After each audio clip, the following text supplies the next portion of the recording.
ஒரு 3 வாட்டியை பட்டா கேன்சல் பண்ணுவாங்க, பட்டாவை மறுபடியும் புதுப்பிப்பாங்க.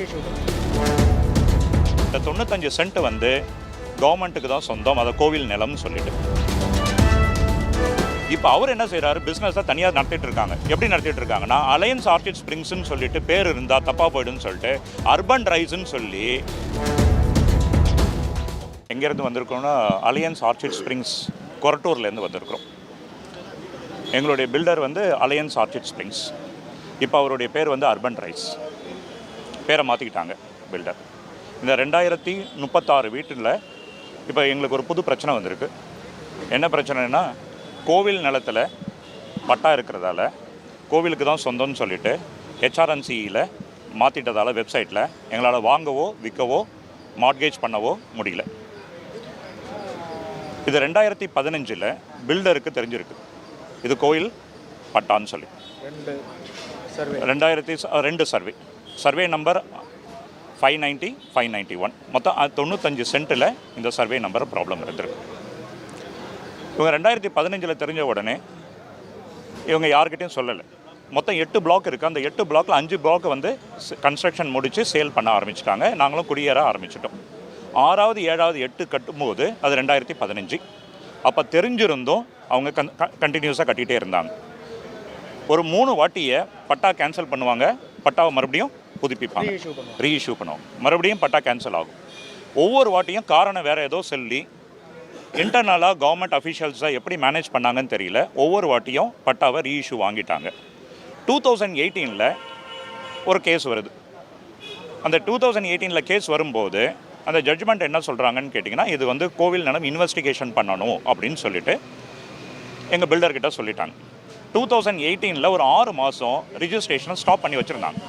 அப்போ நாங்களாம் போய் கேட்குறோம், ரிஜிஸ்ட்ரேஷன் ஸ்டாப் ஆகிருக்கு, இது என்ன ப்ராப்ளம்னு சொல்லும்போது இது ஒரு சிம்பிள் வந்து இஷ்யூ, நாங்கள் சால்வ் பண்ணிடுறோம் அப்படின்னு சொல்லிட்டு 6 மந்த்ஸ்க்கு அப்புறமேட்டு மறுபடியும் ரீஇஷ்யூ பண்ணிட்டாங்க பட்டா.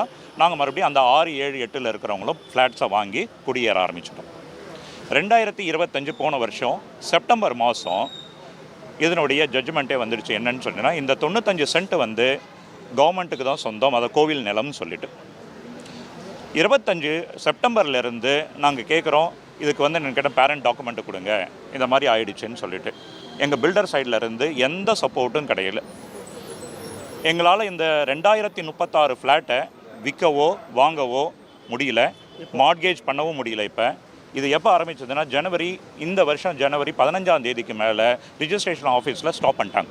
இந்த 2 சர்வேவும் கோவில் நிலம்னு சொல்லிட்டு வெப்சைட்டில் ஏற்றந்தால் எங்களால் ஒன்றுமே பண்ண முடியல. எங்களுக்கு புதிய நெருக்கடி இப்போ என்ன வந்திருக்குன்னு கேட்டிங்கன்னா, எல்லாருமே லோன் வாங்கி தான் பண்ணியிருக்கிறோம். பேங்க்லேருந்து இந்த வேல்யூ வந்து 0 ஆனதால் எங்களை வந்து கூப்பிட்டு பணம் கட்ட சொல்கிறாங்க, பிரின்சிபல் அமௌண்ட்டை. ஒவ்வொருத்தருடைய ஆவரேஜ் வேல்யூ வந்து பார்த்திங்கன்னா 1 கோடி ரூபா. இப்போ 2000 மினிமம். இப்போ 2036 ஃப்ளாட்டினுடைய டோட்டல் காஸ்ட் வந்து 2500 கோடி ரூபா. எங்கள் பில்டர் வந்து எங்களை ஏமாற்றி இந்த 2500 கோடி ரூபாயினுடைய ஒர்த்தை வந்து 0 பண்ணி வச்சுருக்கிறார். இப்போ அவர் என்ன செய்கிறாரு, பிஸ்னஸை தனியாக நடத்திட்டு இருக்காங்க. எப்படி நடத்திட்டு இருக்காங்கன்னா, அலையன்ஸ் ஆர்ச்சிட் ஸ்ப்ரிங்ஸ்ன்னு சொல்லிட்டு பேர் இருந்தால் தப்பாக போய்டுன்னு சொல்லிட்டு அர்பன் ரைஸ்ன்னு சொல்லி அவங்க ஒரு 4-5 ப்ராஜெக்ட்டு மாதவரம், கேளம்பாக்கம் இங்கெல்லாம் ஓடிட்டுருக்கு, பெரம்பூர் அங்கெல்லாம் ஓடிட்டுருக்கு. இப்போ எங்களுக்கு வந்து எங்கள் வேல்யூ வந்து 0. நாங்கள் டிஜிபி கிட்ட என்ன பெட்டிஷன் கொடுக்க வந்திருக்கோம்னா, இந்த 2500 crores லாஸை இந்த பில்டர் வந்து எங்களுக்கு ஆன்சரபிள், ரிஜிஸ்ட்ரேஷன் எங்களுக்கு ஸ்டாப் பண்ணணும், இதில் இன்வால்வ் ஆன எல்லா அஃபீஷியல்ஸையும் இன்வெஸ்டிகேட் பண்ணணும். அப்பீல் போக சொல்லியிருக்காங்க கோர்ட்டே என்ன சொல்கிறாங்க, சிவில் கோர்ட்டுக்கு போயிட்டு அப்பீலுக்கு போங்க அப்படின்னு சொல்கிறாங்க. 3 மாதம் டைம் கொடுத்தாங்க. பில்டர் வந்து ரெஸ்பாண்டே பண்ணலை, அதுக்கு அப்பீலும் போகலை. அவங்க 3 மாதம் முடிஞ்ச உடனே கரெக்டாக ஜனவரி 7ஆம் தேதி ஸ்டாப் பண்ணிட்டாங்க ரிஜிஸ்ட்ரேஷனை. நீங்கள் கேட்டுக்கிறீங்க இந்த பர்பஸ் ஆஃப் விஷயம் என்ன சொல்லியிருக்கீங்கன்னா, எதுக்கு நாங்கள் காவல் நிலையத்தை நாடி புகார் தர வந்துருன்னு சொன்னீங்கக்கா. இது வந்து ஆல்மோஸ்ட் அவங்களுக்கு அந்த ப்ராப்பர்ட்டி பர்ச்சேஸ் பண்ணும்போது 2009 தெரியும். தெரிஞ்சும் ஏமாற்று உள்நோக்கத்துடன் அதாவது என்ன சொல்லி கேட்டிங்கன்னா, 2037 பேர் ஏமாற்று உள்நோக்கத்துடன் அந்த ப்ராப்பர்ட்டியை வந்து சேல் பண்ணுறாங்க. உள்நோக்கனாக்கா தெரிஞ்சே இதை செயல்படுத்துகிறாங்க. நாங்கள் இதை தெரிஞ்சு அவங்கக்கிட்ட கேட்கும்போதும் பல்வேறு வழிகளில் எங்களை ஏமாற்ற முயற்சி தான் பண்ணுறாங்க. ஈவன் தோ கோர்ட்டுக்கு போகும்போது என்ன சொல்கிறாங்க சொன்னால், அதெல்லாம் கிடையாது அப்படின்னு சொல்கிறாங்க. நாங்களும் லீகல் பார்த்து தான் வாங்கணும்.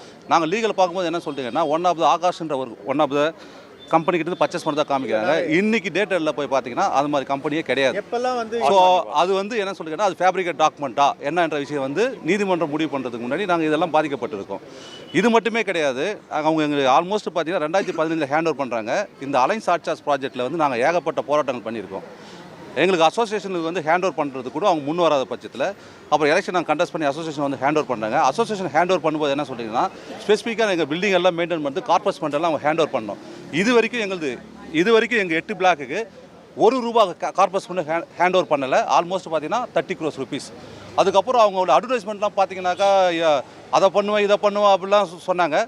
க்ளப் ஹவுஸுக்கு வந்து பார்த்தீங்கன்னா க்ளப் ஹவுஸுக்கு ஒவ்வொருத்தரும் பார்த்தீங்கன்னா ₹1 lakh அது மெம்பர்ஷிப்பு, ₹1.5 crore ஆல்மோஸ்ட் பார்த்தீங்கன்னா அது மோர் தென் 30 crores மேலே இருக்குது. க்ளப் ஹவுஸ் இன்ன வரைக்கும் பார்த்தீங்கன்னா அவங்களோட வீடியோஸ் தான் கட்டியிருக்காங்க.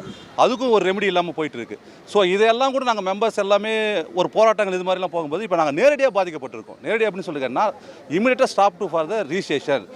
நீங்கள் சொல்கிற அந்த சர்வே நம்பருக்கு மட்டும் கிடையாது, இன்றைக்கி அதில் இருக்க 15 ஏக்கர் சர்வே நம்பருக்கு நிறுத்திட்டாங்க. பேங்கர்ஸ் ஒரு பக்கம் ப்ரெஷர், எல்லாம் நாங்கள் கஷ்டப்பட்ட காசு இன்ன வரைக்கும் ரோட்டில் தான் நிற்குது. இது தெரிஞ்சே இவங்க செயல்படுத்துறதுனால இவங்க மேலே கிரிமினல் இன்டென்ஷனாக நடவடிக்கை எடுக்கணும்னு சொல்லிட்டு நாங்கள் இன்றைக்கி ஐஜிஎஸ்க்கு வரோம்.